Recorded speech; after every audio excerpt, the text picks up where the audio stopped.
Assalamualaikum warahmatullahi wabarakatuh. Alhamdulillahirabbil alamin wassalatu wassalamu ala Rasulillah wa ala alihi wa sahbihi ajma'in. Alhamdulillah, bersyukur sekali lagi kita kepada Allah Subhanahu wa taala yang telah memberikan nikmat kehidupan, nikmat Islam, nikmat iman, nikmat segala-galanya, pelbagai nikmat yang telah Allah Subhanahu wa taala berikan kepada kita, masya-Allah. Alhamdulillah, hari ini kita dapat bersama-sama lagi dalam sesi tadabbur harian setiap daripada muka surat Al-Quran. Insya-Allah, moga-moga Allah Subhanahu wa taala dengan usaha kita yang sedikit ini, kita akan mendapat keberkatan daripada Allah Subhanahu wa taala, mendapat keredaan Allah Subhanahu wa taala, mendapat pahala daripada Allah Subhanahu wa taala, dan seterusnya kita akan terpandu dengan Al-Quran. Tidak hanya hidup terharu biru dalam kehidupan ini, tidak tentu arah, tidak terpandu, tidak tahu pergi ke mana kan. Tetapi Allah Subhanahu wa taala, moga-moga kita harapkan akan memberikan kepada kita hidayahnya, akan menunjukkan kepada kita mana yang terbaik dalam kehidupan kita, dan semestinya apa yang ada dalam Quran adalah petunjuk daripada Allah Subhanahu wa taala, hudan lil mu'minin. Insya-Allah hari ini kita telah masuk kepada satu juzuk baru daripada Al-Quran, iaitu juzuk yang keempat. Jadi alhamdulillah kita telah menghabiskan 3 juzuk sebelum daripada ni, dan hari ini kita bersama-sama di muka surat yang ke-62. Insya-Allah kepada semua sahabat-sahabat semua, harapnya dapat membuka muka surat 62, juzuk yang ketiga, juzuk yang keempat, minta maaf, iaitu ayat yang ke-92 sehingga ayat yang ke-100 daripada surah Al-Imran. Moga-moga semua dapat bersama-sama dengan kita hari ini membuka mushaf masing-masing jika keadaan mengizinkan, dan kita akan membaca sama-sama insya-Allah. A'udzubillahi minasyaitonirrajim. Bismillahirrahmanirrahim. Lan tanalul birra hatta tunfiqu mimma tuhibbun wa ma tunfiqu min syai' fa innallaha bihi alim. Sadaqallahul azim. Ayat ini akan menceritakan yang pertama sekali satu konsep yang Allah Subhanahu wa taala, prinsip yang Allah taala nak beritahu kepada kita, yang semua kita kena faham, iaitu apa? Kita ini tidak akan dapat mencapai kebaikan Allah Ta'ala. Lan tanalu, kamu tak akan sekali-kali. Lan, sebagaimana kita jelaskan sebelum daripada ni, iaitu lan artinya tidak akan selama-lamanya akan dapat. Jadi kamu ni tak akan dapat mencapai al-birra, yakni al-khair, kebaikan. Kamu tak akan dapat pahala daripada kebaikan yang kamu buat hatta tunfiqu, sehinggalah kamu tunfiqu, menginfakkan, ataupun tatasaddaqu, kamu mensedekahkan. Mensedekahkan apa? Harta-harta mimma tuhibbun, daripada apa yang kamu sayangi. Artinya apa-apa saja, tidak semesti harta. Secara umumnya ialah kemungkinan harta, kemungkinan ilmu, kemungkinan waktu, kemungkinan al-juhdu, iaitu usaha kita, dan kemungkinan an-nafsu, iaitu jiwa kita, nyawa kita sendiri kan. Jadi kalaulah kita sayang perkara itu, maka bila kita infakkan, maka kita akan dapat kebaikan. Allah Subhanahu wa taala janji wa ma tunfiqu min syai'in, dan kemudian Allah Subhanahu wa taala kata wa ma tunfiqu min syai'in, apa saja yang kamu infakkan, min syai'in mana apa saja. Ulama tafsir kata sama ada yang sekarang ke, sama ataupun yang akan datang. Yang sekarang maknanya yang wujud sekarang, ataupun yang akan datang, iaitu kita berniat. Kalau kita dapat apa-apa, kita akan infakkan fisabilillah. Jadi itu min syai', daripada apa saja. Fa innallaha bihi alim. Allah Subhanahu wa taala kata sesungguhnya Allah Taala tahu. Tahu apa? Tahu yang ada dalam diri kamu, tahu apa yang kamu buat, tahu niat kamu, semua Allah Taala tahu, dan dia akan membalas mengikut apa yang dia ketahui itu, mengikut apa yang dia tahu, bukan apa yang kita beri. Kadang-kadang kita beri tapi tak ikhlas kan, tapi Allah Ta'ala tahu kita tak ikhlas, maka Allah Ta'ala tak akan balas. Jadi Allah Ta'ala akan memberi kepada kita, membalas kepada kita apa yang ada di dalam diri kita. Kemudian Allah Subhanahu Wa Ta'ala seterusnya kita masuk kepada hizib baru sekarang ni, iaitu kullut ta'am. Kita balik semula cerita sekarang kepada Bani Israel. Jadi kita tengokkan bahawa tak habis-habis cerita tentang Bani Israel. Di dalam ayat sejak daripada Al-Baqarah lagi sampai kepada Al-Imran, cerita masih Bani Israel. Jadi kita tengoklah bahawa banyak sangat ayat-ayat yang menceritakan tentang Bani Israel, nak menunjukkan apa? Bahawa betapa sengitnya, betapa ini akan terjadi sehingga hari kiamat kan. Bahawa pertarungan orang Muslim ini, yang mereka tahu bahawa yang utama di depan mereka adalah, yang utama ada orang musyrik dan juga ada orang yang ahli kitab. Tapi ahli kitab ni ada ahli kitab Masihi, iaitu Kristian, ada ahli kitab Yahudi. Jadi Allah Subhanahu Wa Taala ingatkan kita selalu kan. Jadi sesiapa yang membaca Quran, kalau tak tahu tentang ahli kitab, tak tahu tentang perangai, tak tahu tentang sikap, tak tahu tentang stance yang dibuat oleh yang ada pada orang Yahudi, orang Kristian dan sebagainya, itu adalah satu benda yang sangat merugikan, sangat kita ni telah dijauhkan daripada Al-Quran. Jadi mari kita tengokkan apakah yang dikatakan oleh orang Yahudi di sini. Jadi ayat ini, yang ayat yang ke 93, minta maaf, 93 kita ni adalah dikatakan bahawa sebab nuzulnya adalah kerana apa? Iaitu kerana ada orang-orang Yahudi ni tuduh kan, kenapalah Muhammad ni Muhammad ni makan daging unta, makan susu unta. Bukan Muhammad cakap bahawa dia ni ikut ajaran Nabi Ibrahim. Sedangkan bukan ke Nabi Ibrahim tak makan daging unta, tak makan susu unta dan sebagainya. Tengok kan perangai mereka, macam-macam mereka ni nak katakan yang tak elok kan, ataupun nak tuduh macam-macam untuk melarikan orang daripada Muhammad. Jadi mereka kata macam tu, tiba-tiba turunlah ayat ni. Jadi sebenarnya Allah Subhanahu Taala sebutkan kan, tengok kan, Nabi Ibrahim ni bila kemudian selepas daripada tu yang cerita pasal haram-haram ni, haramkan unta dan sebagainya, cerita bila? Mari kita tengok ayat ni. Allah Subhanahu Taala kata kullu ta'ami kana halal li bani Israel. Asalnya semua makanan, semua makanan, kullu ta'am kana halal li bani Israel, adalah halal untuk Bani Israel. Tak ada yang kata ni tak boleh kan. Ini makanan yang halal lah kita ceritakan. Maknanya tak adalah sekatan-sekatan ini binatang ni, tak ada sebenarnya kan. Tetapi bagaimana boleh timbul cerita ada yang kata ni, orang Yahudi kata ni. Jadi illa ma harrama Israilu ala nafsi, kecuali apa yang diharamkan oleh Israel. Israel di sini siapa? Yang tadi Bani Israel, kita ada dua, jangan confuse. Kita ada satu Bani Israel, kita ada Israel. Israel itu ialah Nabi Yaqub alaihissalam. Jadi Allah Subhanahu Wa Taala kata sini illa ma harrama Israilu ala nafsi, kecuali apa yang diharamkan oleh Nabi Yaqub. Nabi Yaqub di sini ke atas dirinya. Kenapa? Kerana sebenarnya Nabi Yaqub dia ada bernazar, dia sakit. Dia ada sakit dalam kaki dan sebagainya. Kemudian dia bernazar apa? Tak nak makan daging unta dan tak nak minum susu unta. Itu nazar daripada Nabi Yaqub alaihissalam, bukan Nabi Ibrahim.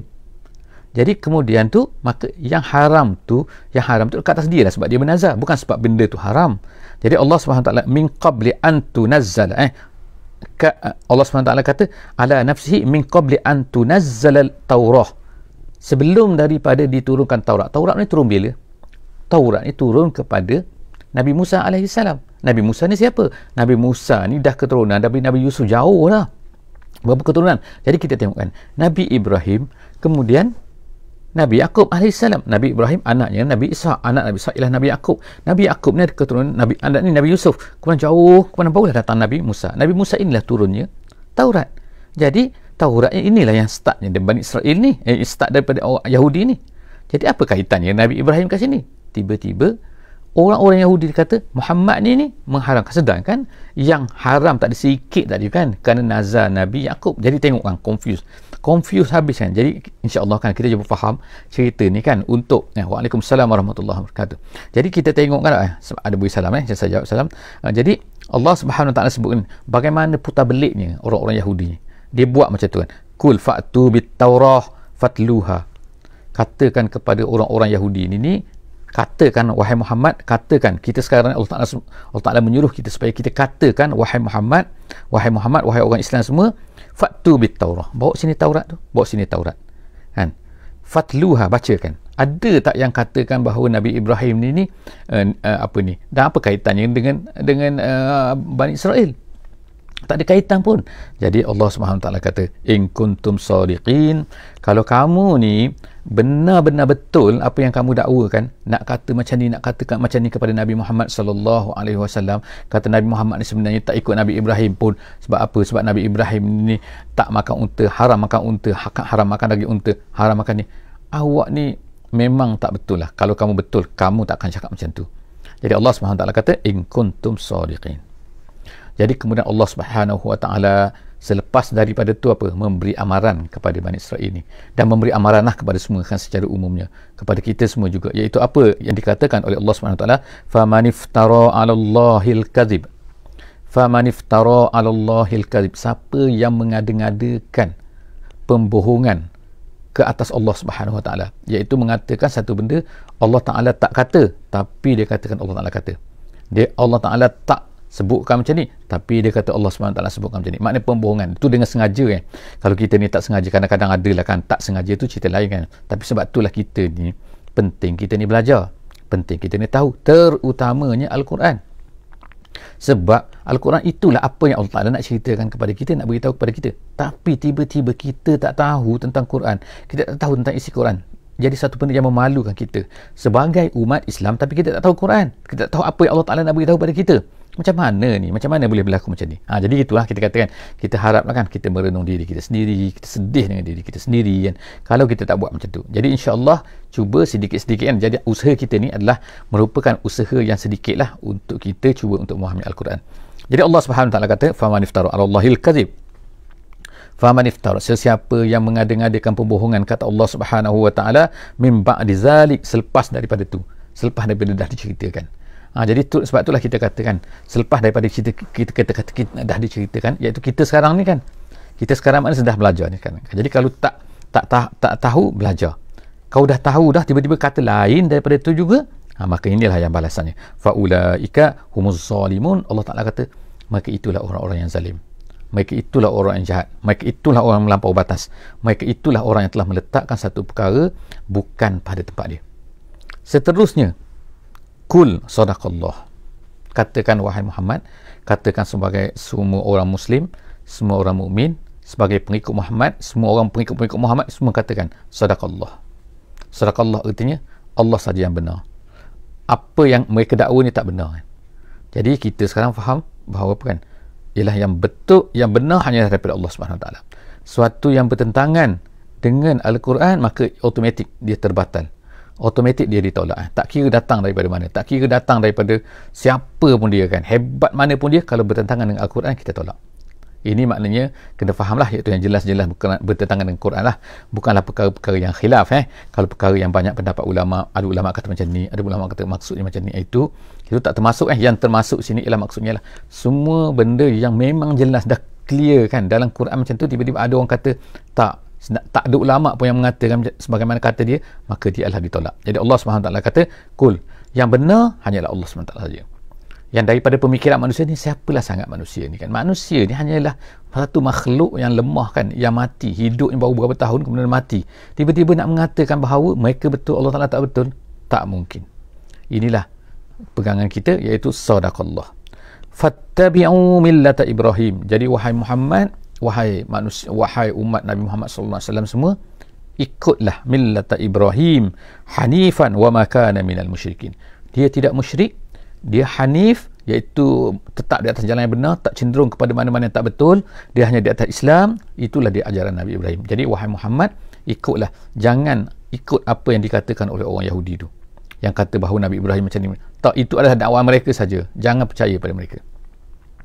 Kemudian inna awwala baitin, kemudian seterusnya Allah Subhanahu Wa Taala menceritakan tentang masalah apakah, sebab orang-orang Yahudi dia mengatakan, ni Yahudi lagi, Yahudi mengatakan apa? Mereka kata bahawa yang pertama sekali, tempat ibadat yang pertama sekali ialah di Jerusalem. Mereka kata iaitu di Baitul Maqdis, tempat ibadat mereka, di mana wallahu alam lah. Jadi itu dakwaan mereka. Mereka kata yang pertama tak ada, atas dunia ni tak ada, yang pertama sekali ialah di Baitul Maqdis, mereka kata. Jadi Allah Subhanahu Wa Taala tolak ni. Ini dakwaan mereka semasa mereka ni berkata kepada Nabi kita sallallahu alaihi wasallam di mana? Semasa di Madinah.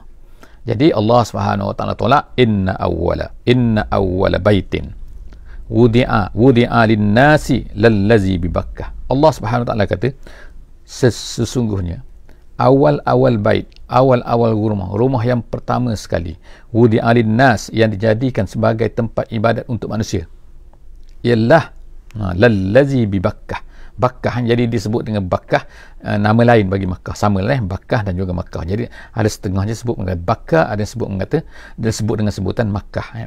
Jadi Bakkah ini nama Mekah di dalam Al-Quran digunakan oleh orang Arab. Kenapa? Kerana dikatakan bahawa dia tu menyebabkan unta-unta ni bakar. Itu Allah itu adalah penafsiran lah yang disebutkan oleh ulama-ulama kenapa nama tu Bakkah.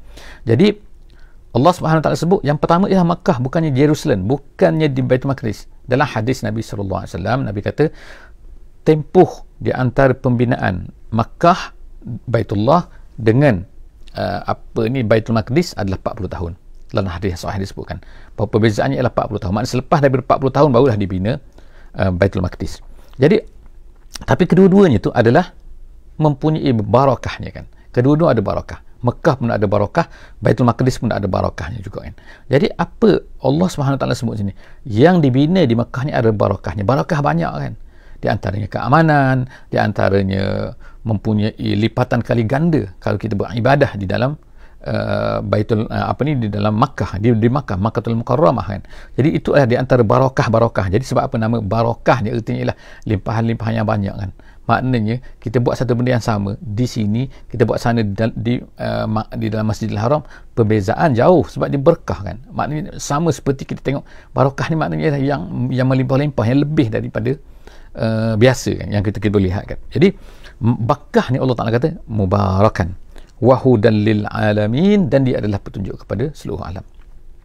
Seterusnya fihi ayatum bayyinat, dalam Mekah ni, dalam Baitullah ni, di dalam Masjidil Haram ni ada apa? Allah Taala kata fihi ayatum bayyinat, ada ayat tanda-tanda yang bayyinat, yang jelas. Apa tanda yang jelas tu? Maqamu Ibrahim, antaranya ialah maqam Ibrahim yang kita sebut sebelum daripada ni, iaitu bekas tapak kaki Nabi Ibrahim semasa beliau alaihissalam berdiri untuk membina Kaabah. Jadi sampai sekarang benda tu walaupun apa terjadi masih ada lagi tapak kaki itu sampai sekarang terpelihara dengan baik kan. Jadi Allah SWT sebut sini itulah di antara tanda-tanda yang ada di Makkah tu, iaitu maqam Ibrahim. Wa man dakhalahu kana amina, dan yang keduanya siapa yang masuk ke dalam Makkah ni maka dia aman. Maknanya kalau nak dibunuh ke, kalau berlakukan apa-apa saja, orang tak akan buat di Makkah tu. Kecuali dah melampau kan. Tapi kebiasaannya sejak daripada zaman Arab dulu lagi mereka akan mengamalkan benda ni, iaitu apa kan? Mereka akan patuh bahawa masuk dalam Mekah mereka akan selamat. Sebab apa? Jadi Allah Ta'ala wa man dakhalahu kana amina, siapa yang masuk dalam Mekah saja maka dia akan selamat. Walillahi 'alan nasi hajjul bait.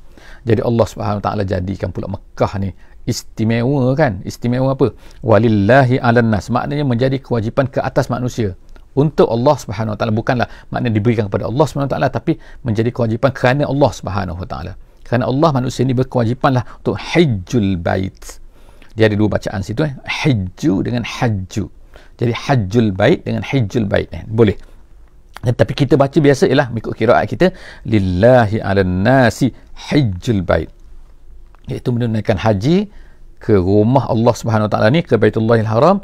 Tapi untuk siapa? Man istata'a ilaihi sabila, siapa yang mampu untuk berjalan kepadanya.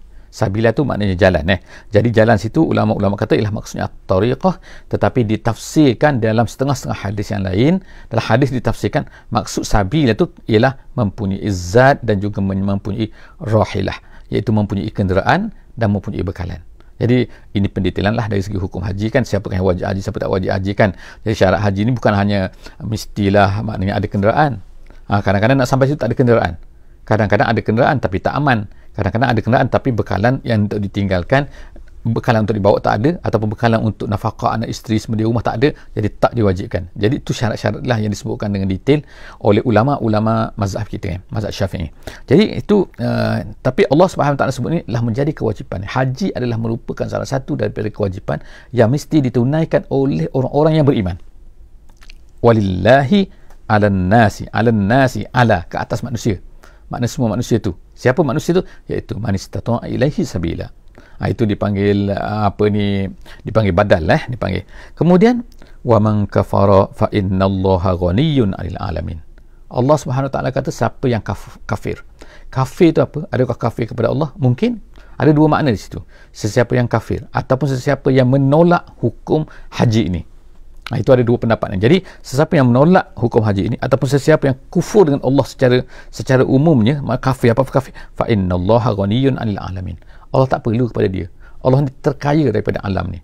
Allah Ta'ala tak perlu kepada perbuatan mereka, ke ibadah mereka, tak perlu. Allah Ta'ala sebutkan clear kat sini. Allah Ta'ala ghani anil alamin. Allah ghani, Allah ni kaya kan. Kaya maksudnya tak perlu kepada mereka ni.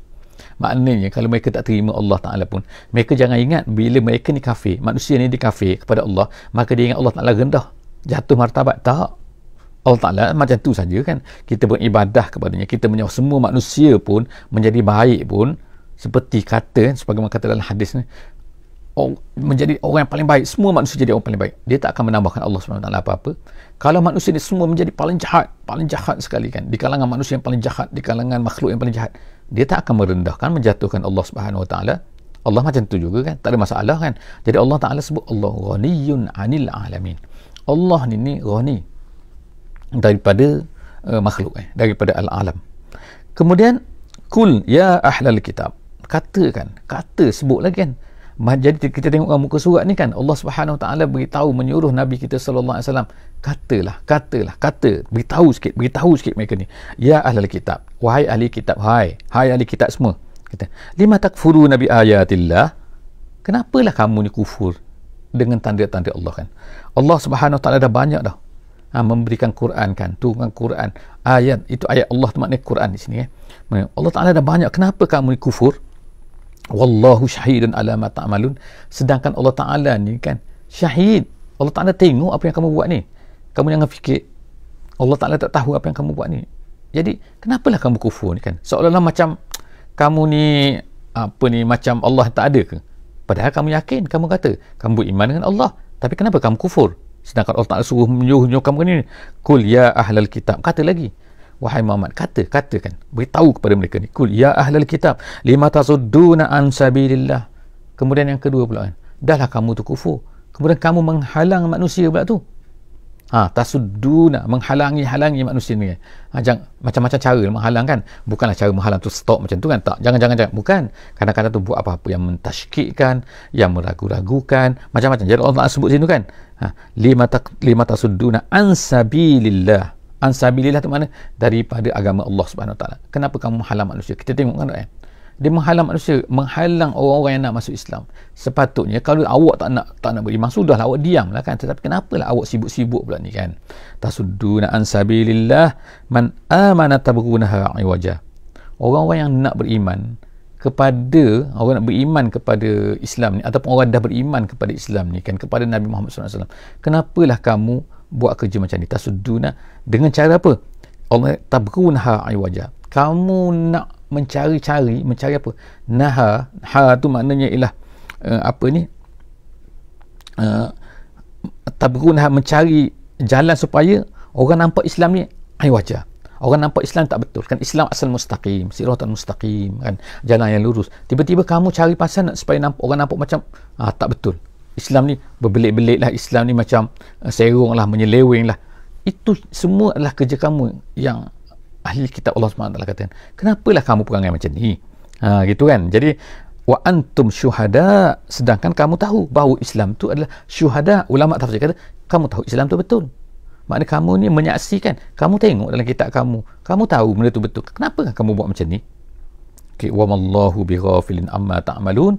Allah Ta'ala kata, ingat bahawa Allah Ta'ala tu kan tidak lalai daripada wa mallah, tidak Allah Ta'ala tidak ghafil, lalai maknanya awak ingat Allah Ta'ala lupa, Allah Ta'ala ni terlepas pandang, Allah Ta'ala ni tak perasan. Kamu ingat macam, kamu fikir macam tu ke? Amma ta'malun, daripada apa yang kamu lakukan. Jadi kekufuran kamu lah maksudnya. Jadi selepas daripada itu kita masuk kepada ayat yang ke-100 ni. Ayat yang ke-100 ni mempunyai juga sebab nuzulnya kan.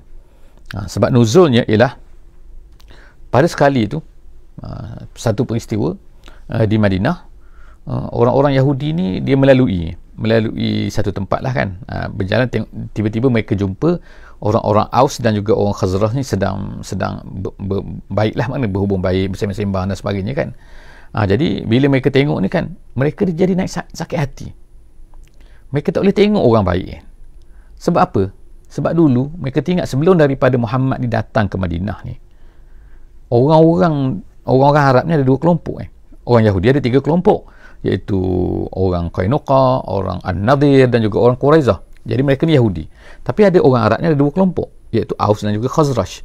Aus dan juga Khazraj ni sentiasa bergaduh kan.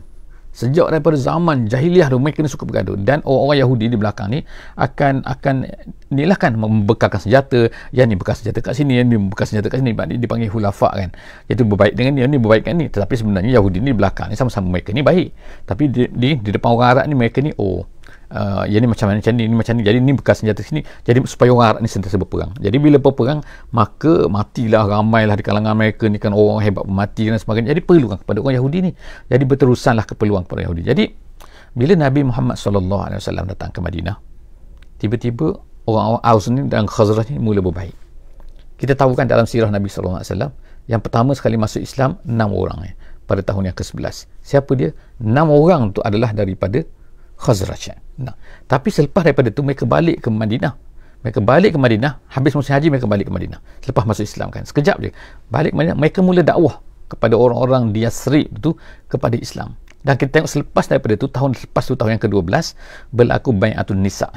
Bai'atul Aqabah yang pertama, iaitu mereka ni 12 orang datang daripada Yathrib, datang berjumpa dengan Nabi kita sallallahu alaihi wasallam pada malam hari tu, kemudian melakukan bai'ah tu.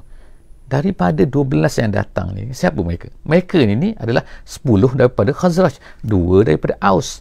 Nampak tak? Aus dan Khazraj nampak ni dah mula berbaik dah. Kenapa? Kerana Islam. Bila Nabi SAW berhijrah ke Madinah, jadi Allah SWT telah satukan hati mereka. Dulu mereka ni bergaduh, Allah SWT satukan hati mereka. Jadi keadaan ini berterusan. Mereka digelar sebagai Ansar. Jadi berbaik-baik. Jadi orang Yahudi ni yang berada di Madinah ni, mereka ni tak boleh tengok benda ni kan. Keadaan baik ni mereka tak suka. Mereka nak supaya ni bergaduh juga. Orang apa, Aus dan juga Khazraj ni bergaduh juga. Jadi itulah yang berlaku pada satu hari. Jadi mereka melalui satu tempat di mana ada Aus dan juga ada Khazraj. Orang Khazraj ni duduk santai, tak ada masalah, kan, berbaik-baik. Jadi apa mereka buat? Mereka dengki mereka ni, mereka pun start lah pergi cerita kan. Pergi kepada orang Aus, cakap macam ni. Pergi kepada Khazraj, cakap macam ni. Iaitu apa? Keburukan. Pergi kepada Aus, pergi kepada Aus, cakap tentang keburukan Khazraj. Pergi pada Khazraj, cakap tentang keburukan Aus. Jadi akhirnya apa yang terjadi ialah mereka ni mula naik panas.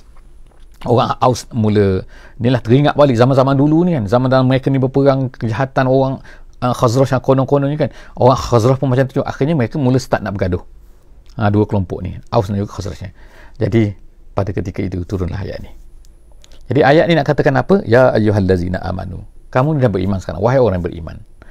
In tuti'u fariqam minal lazina utul kitab.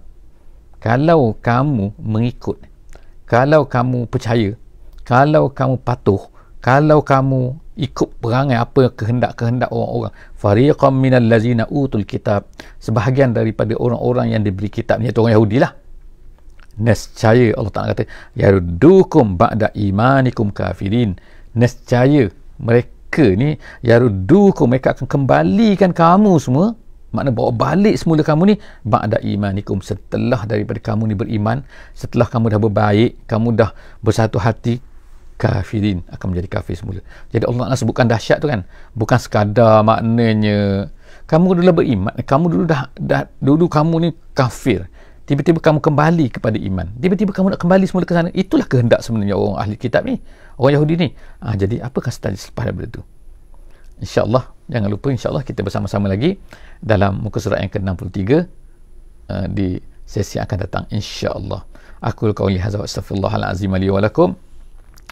Jangan lupa insyaAllah teruskan untuk like untuk bersama-sama dengan kita pada setiap hari insyaAllah, dan jangan lupa untuk share link kita ni kepada semua kawan-kawan. Dan saya ucapkan terima kasih sekali lagi kepada mereka-mereka yang telah berusaha untuk membantu PMP, Pertubuhan Muslim Proaktif, untuk menyebarluaskan video kita ini hari ini insyaAllah.